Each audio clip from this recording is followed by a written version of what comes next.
하나님께서 오늘 우리에게 주시는 말씀은 사무엘상 17장 28절로 40절까지 말씀입니다.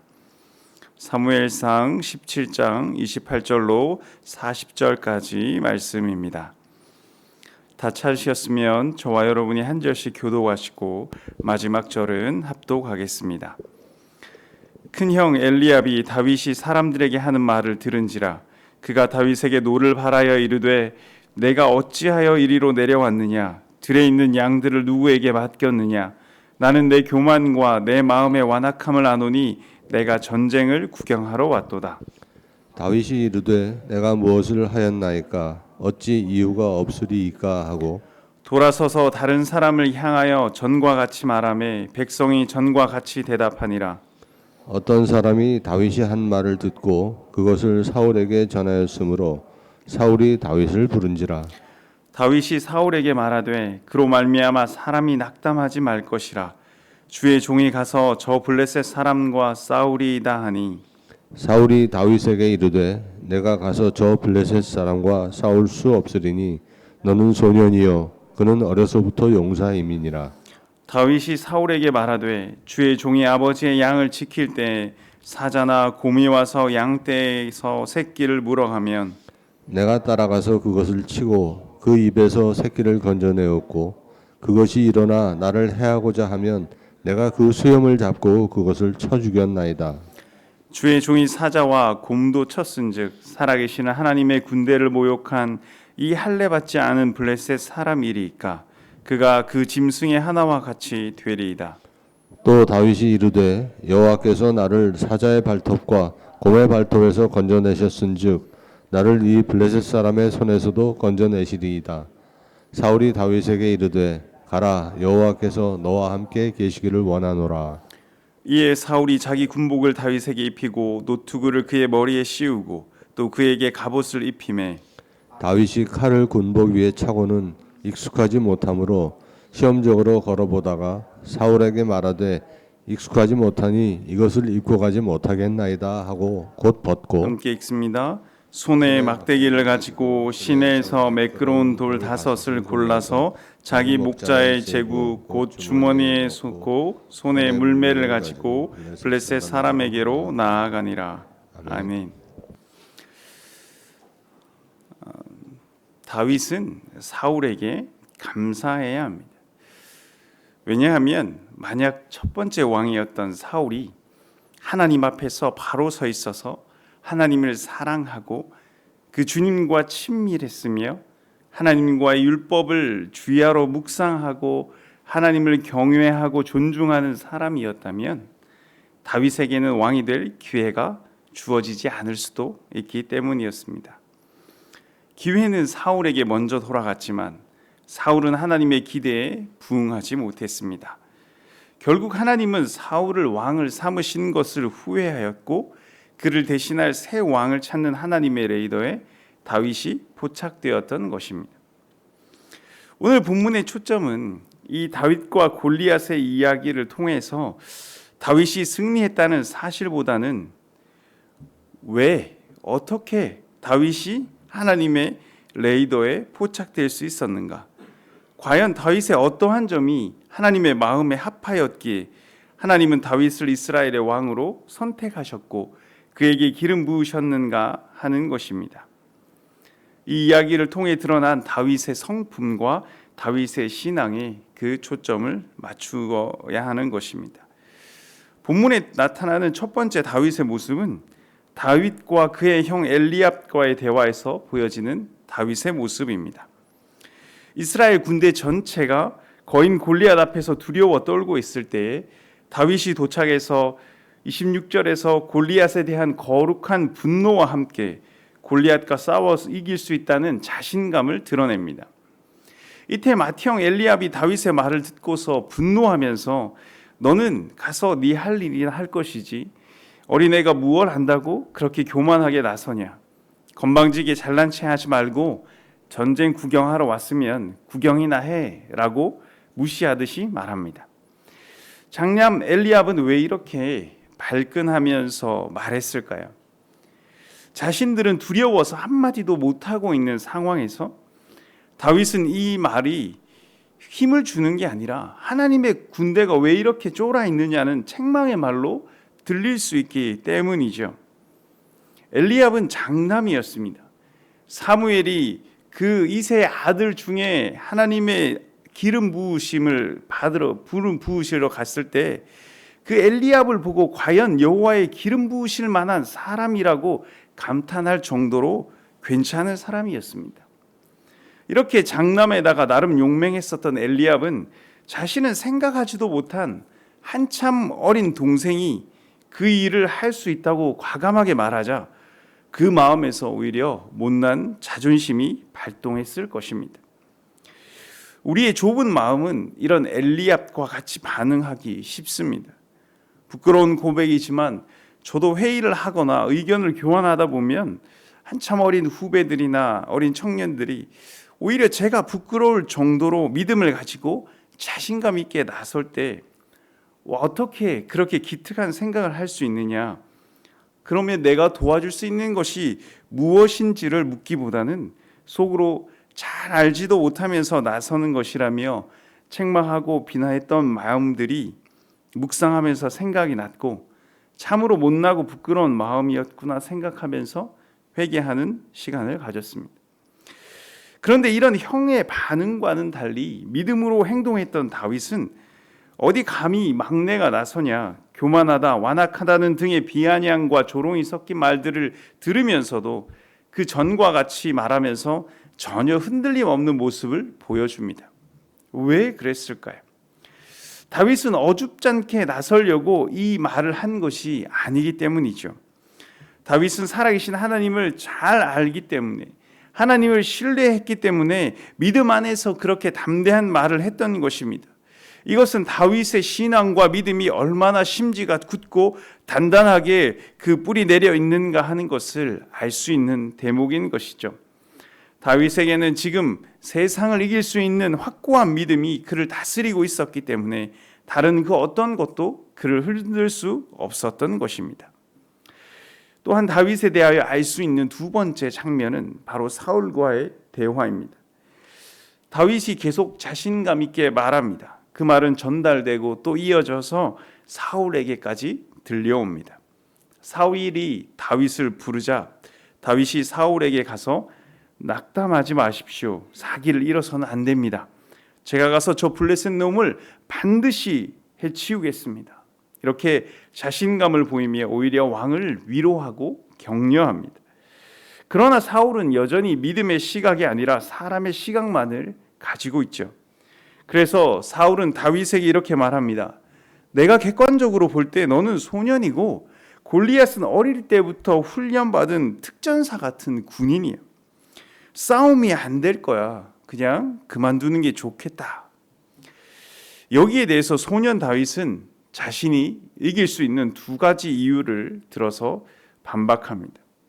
첫 번째는 자신도 평범한 소년이 아니라 어려서부터 양을 돌보기 위해서 사자와 곰 같은 맹수들과 싸우면서 훈련되어진 싸움에 능숙하고 자신이 있는 사람이라는 것입니다. 여기서 중요한 것은 다윗은 싸움을 잘하기 위해서 훈련한 것이 아니라 자기에게 맡겨진 그 작은 일 하나를 성실하게 해내기 위해서 노력하고 애쓰다 보니 그것이 자신에게 훈련되어져 장점이 된 것이라는 것이죠. 다윗은 양치는 일을 감당하면서 자기에게 왜 이렇게 하찮은 일이 주어졌는지, 왜 자신은 막내로 태어나서 이런 일들밖에 할 수 없는지 한탄하거나 낙심하거나 후회하기보다 그 일을 성실하게 감당했습니다. 그래서 맹수가 새끼 하나를 물어가면 그것은 어쩔 수 없는 일이라고 치부하면서 어려운 것은 피해가며 적당히 하지 않았습니다. 스스로 위험을 감수하면서까지 그 맹수를 쫓아갔고 죽이고 그 새끼를 구해낸 것이죠. 이렇게 훈련되어진 다윗이 오늘 그 골리앗을 쓰러뜨릴 수 있는 바탕이 된 것입니다. 저는 사역하기 전에 교회에서 청년으로 있으면서 이렇게 파워포인트나 포토샵으로 찬양 가사나 이런 다른 디자인 것들을 만들어 왔습니다. 당시 15년, 20년 전에는 파워포인트가 그렇게 보편화되어 있지 않던 시절이었어요. 교회에서 그러한 일들을 시작하기 팀에 제가 합류하게 되면서 그 일을 감당하기 위해서 이것저것을 배웠습니다. 그리고 그것을 이용해서 뭔가 잘 해보려고 이것저것 막 만지면서 애썼는데, 그 이후에 이제 학교에 가니까 발표할 때 모두 다 그것을 이용을 했습니다. 저는 교회에서 배운 것으로 아주 잘 활용을 했었습니다. 그리고 또 이후에 각종 사역을 할 때나 지금까지 잘 사용하고 있는 거죠. 대학교 기도학교 동아리를 하면서 열심히 성경 공부하고 공동체 활동을 했어요. 거기서 배웠던 것들이 사회에 나오면 다른 사람들은 아무 쓸모도 없을 것이다 라고 이야기했지만, 저도 어느새 제가 사역자가 될지 몰랐어요. 근데 사역자가 되면서 그때 공부했던 것들이, 그때 경험했던 것들이 저에게 큰 의미로 다가와서 아주 잘 사용되어지고 있습니다.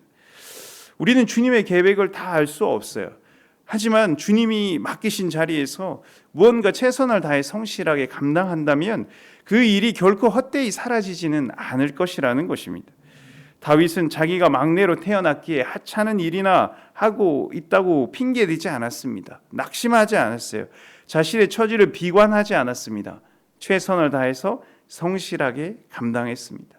하나님은 이렇게 모든 일을 주께 하듯 감당하기를 바라시고, 그렇게 작은 일에 성실한 자에게 큰 일을 맡기시는 분이십니다. 그리고 또 이어서 다윗은 사울에게 대답합니다. 그런 사자와 곰과의 싸움, 그리고 그런 모든 위협 속에서 지켜주신 하나님이 오늘 이 싸움에서도 분명히 나를 지켜주실 것이다 라고 하는 그 하나님과의 관계에 대한 분명한 확신이 있습니다.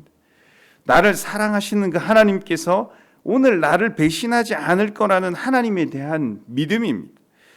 이전에 그곳에서 들판에서 나를 지켜주셨던 그 하나님이라면 오늘 이곳 전장에서도 분명히 나를 지켜주실 것이라는 그 확신이 있었던 것이죠.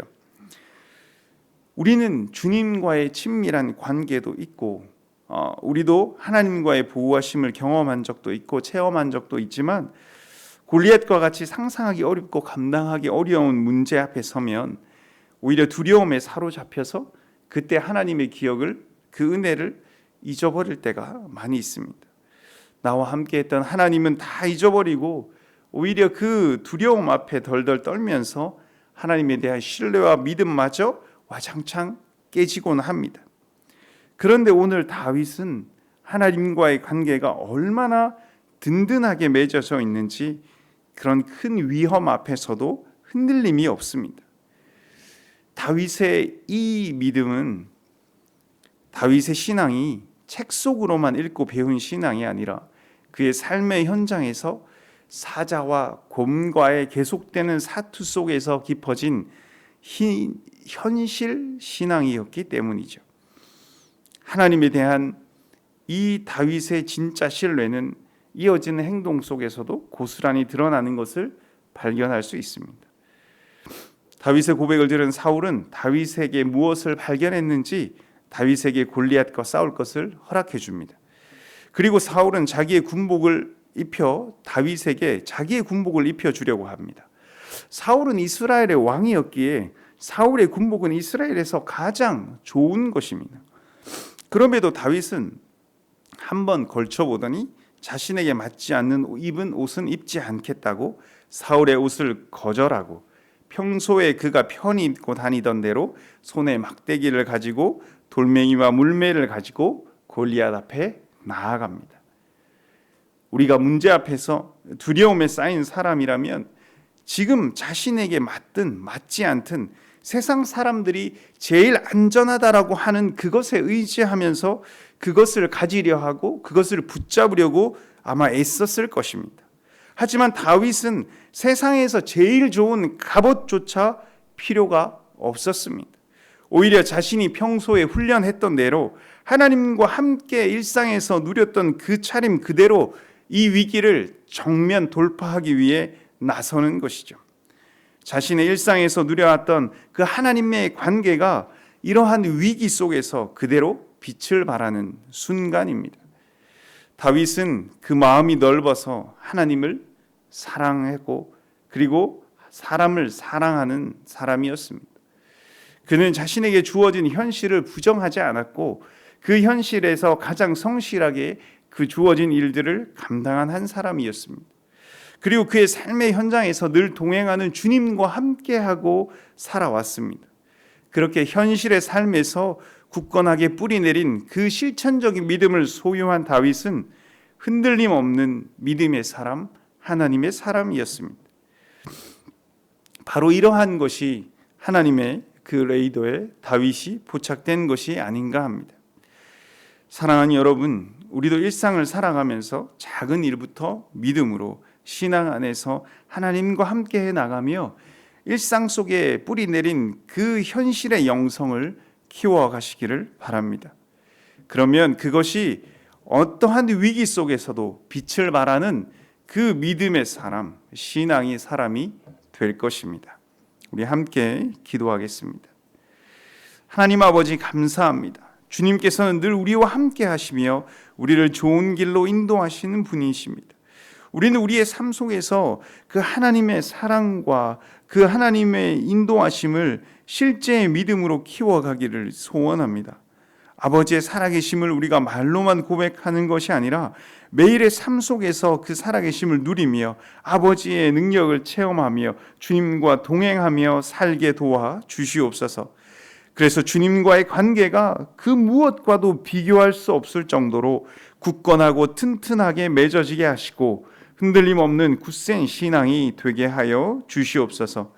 그래서 현실의 어떠한 어려움도 믿음으로 돌파하는 믿음의 사람, 신앙으로 돌파하는 신앙의 사람으로 우뚝 세워지고 세상을 이기는 믿음으로 살아가게 도와 주시옵소서.